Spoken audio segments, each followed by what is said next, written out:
Ыбырай Алтынсарин. Әке мен бала. Бір адам 10 жасар баласын ертіп, егіннен жаяу келе жатса, жолда қалған аттың бір ескі тағасын көріп, баласына айтты. Анау тағаны балам ала жүр деп.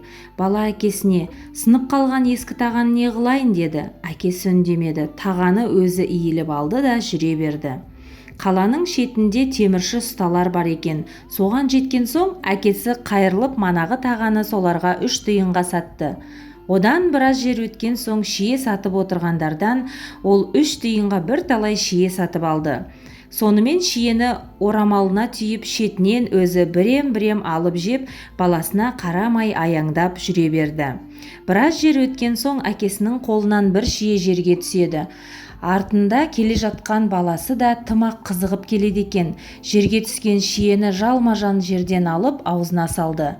Бетегеден өткен соң және бір шие, сонан біраз өткен соң және бір шие, сонымен әр жерде бір әкесінің қолынан түскен шиені 10 шақты рет иіліп жерден алып жеді.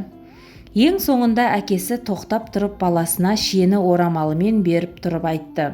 Көрдің бе, мана тағаны жамансынып жерден бір ғана иіліп көтеріп алуға еріндің. Енді сол тағаға алған шиенің жерге түскенін аламын деп бір еңкеюдің орнына 10 еңкейдің. Мұнан бұлай есіңде болсын.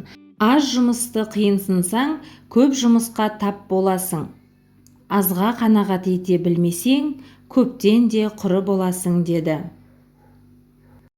Құрметті оқырмандар, каналыма тіркеліп, лайк басуды ұмытпаңыздар. Назарларыңызға рахмет.